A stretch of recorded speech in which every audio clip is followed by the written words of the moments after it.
There's these podcasts with like former Marines and stuff, and like some like crazy missions. And this guy, they sit in like this kind of dark room, kind of like a real like gritty whiskey dark bar type of room. And typically he'll have like military personnel on there, or former military men, and they talk about like crazy instances on missions where they thought that they weren't gonna make it out of and stuff like that. And some of those people, man, they're just machines. It's literally just kill or be killed. You have to detach Machines, yourself. bro. Yeah. Machines. They're war machines. Yeah. And it's crazy because some people come back and they're still in touch with that human aspect of them. But some people over there, and it's typically those people that come back lost because they felt like that's what they were made to do, and that's what they did, and that's all they know. That's all they ever knew. My grandpa, he served during Vietnam, and he came back with PTSD. And I think guys who served in the Vietnam era, I think has way worse like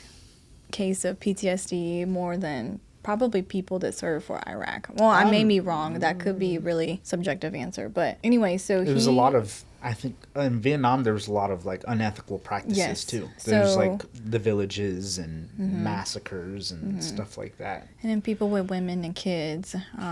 So anyway, so he came back with severe PTSD.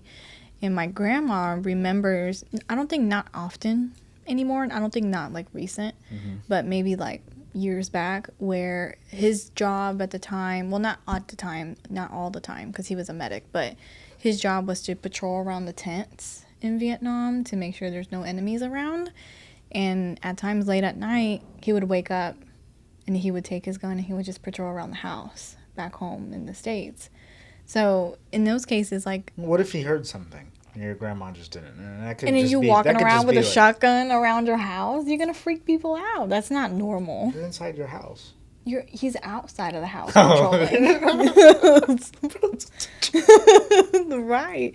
Imagine people driving by and see this man patrolling around the house with a shotgun. That's not normal, you know. But I'm pretty sure at the time, like, it kicked in something in him, you know. And then my other grandpa, my grandma was married and divorced and married to another veteran. So her first husband, same thing, PTSD, and occasionally he would wake up and slap the hell out of her.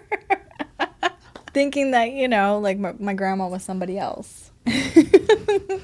So it's just those PTSD like instances. I'm pretty sure it's common, not to excuse them for murdering somebody, but I imagine I don't know. I can't relate to them. I don't know what it would feel like. The war's gotten a lot more sophisticated since then. Yeah.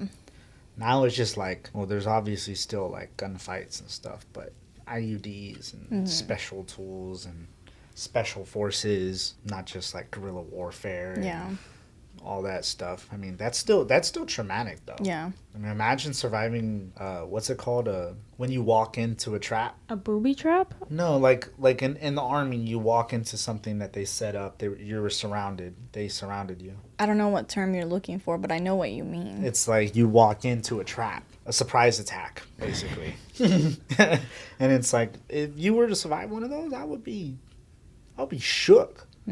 This stuff's gruesome. And even during trainings too, because I had a recent conversation with my husband after we watched the Osama bin Laden documentary. I'm gonna watch it tonight. I swear I'm watching it tonight.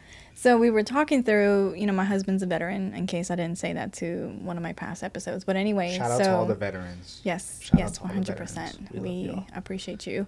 So he was telling me, even just the trainings alone, they show you gruesome videos and images of other people, or even sometimes us, doing to the enemies, like beheading. He said in one particular, this is probably really kind of out there, but you can, should I say it?